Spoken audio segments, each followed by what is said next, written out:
They're actually waiting for their health to improve to feel gratitude. Right. They're waiting for their new relationship to feel joy and gratitude and thankfulness.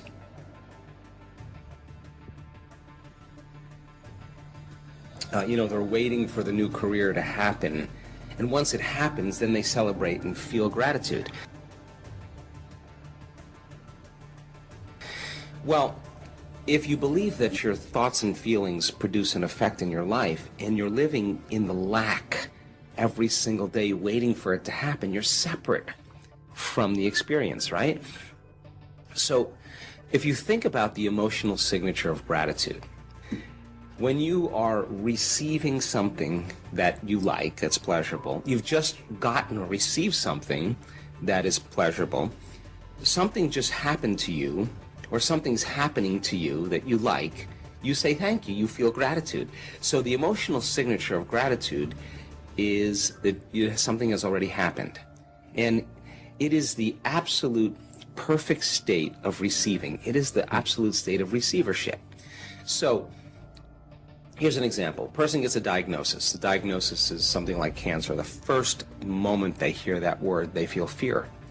They feel a change in their internal state, and they pay attention to what the doctor says. They take a snapshot, and they create that memory. They remember the moment the doctor said that. So now they're in fear, they're scared, and they're going to think positively. Or they'll say, I'm going to beat this thing. Well, if they're feeling fear, they can only accept, believe, and surrender to the thoughts equal to their emotional state. That fear thoughts will be the only ones that will make it in there. Now, if the person changes fear to gratitude, as an example, and they really start training their heart, we can measure when a person feels gratitude, what happens to their heart. The heart gets regulated, starts beating more coherently, it starts increasing energy to the brain, it starts creating an ambient field around the body. This is when your heart starts working for you. That when a person starts feeling gratitude, then the emotional signature in the body is that something's happening to them, or something's just happened to them.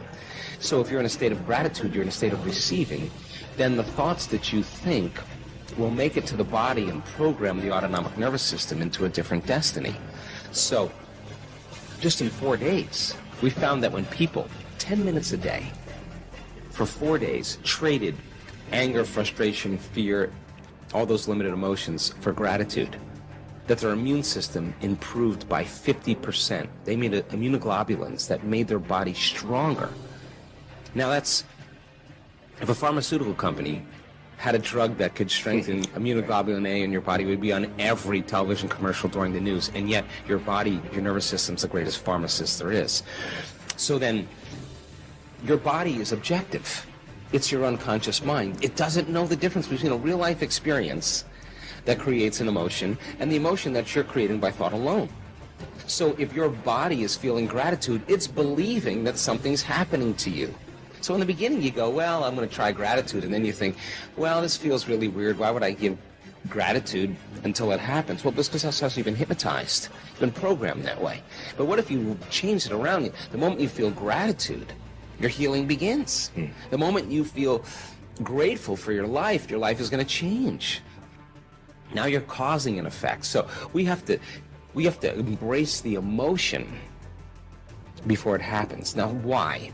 Well, let's just say you just did a great meditation and your heart is blown wide open and you feel grateful for life. Or you're connected to the emotions of your new career, your new job, your new life. If you're feeling the feeling that your new life has already happened, you wouldn't be looking for it any longer. You would be feeling like it's already happened, so you wouldn't look and be separate from it. You would feel connected to it. And then if you lost it and you started feeling angry because of traffic, I'd say, oh my God, you're back to the unconscious program again of allowing something outside of you to control your feelings and thoughts. You're back to that victimization program.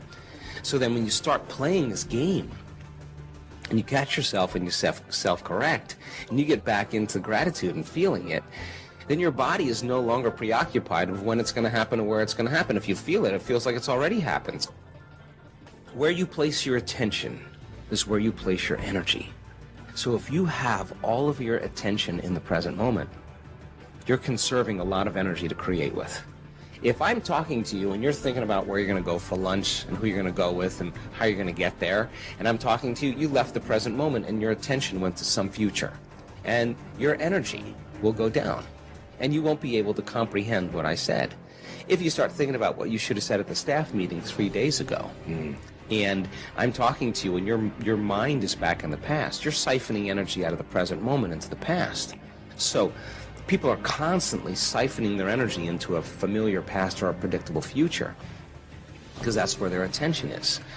And the stronger the emotions that we feel to certain problems and conditions in our life, the more we pay attention to them. So we give our power away to our ex, we give our power away to that big problem, and that's creative energy that we should be able to use to create a new future. So then when a person's sitting in a meditation and they're doing absolutely nothing, and it's 8 o'clock in the morning, and their body for the last 10 years has been going in traffic and getting angry and frustrated in traffic, and now they're sitting in a meditation at 8 o'clock in the morning, the body's going to say, hey, you're off schedule. I'm used to suffering and getting angry here. Yeah. So the body's going to start looking for that emotion, and it's going to start influencing the mind, and you're going to start getting images and memories, just so you could feel that emotion. Like now the person's back in the past. But if they become aware that they're siphoning energy out of the present moment into the past, and they settle the body back down into the present moment, that's a victory.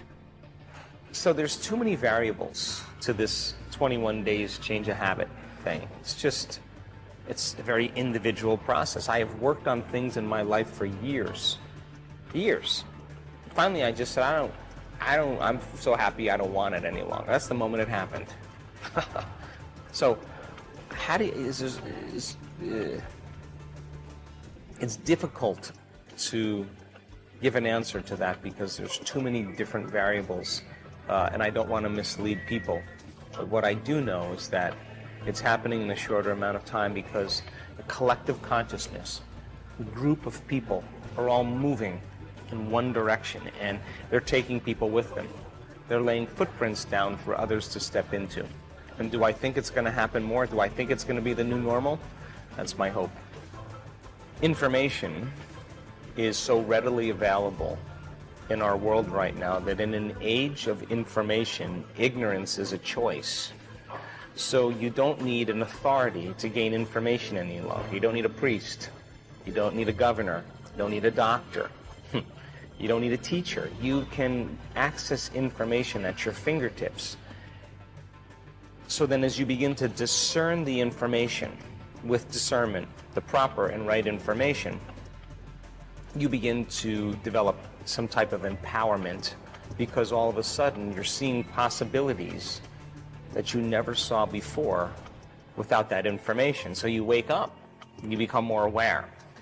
So the knowledge creates awareness, awareness creates consciousness, consciousness and energy are connected. So there's a change in energy globally going on with the world. Now that knowledge and that change of energy has effects on paradigms that are no longer a vibrational match with that new level of consciousness. So you see a political system that's unraveling.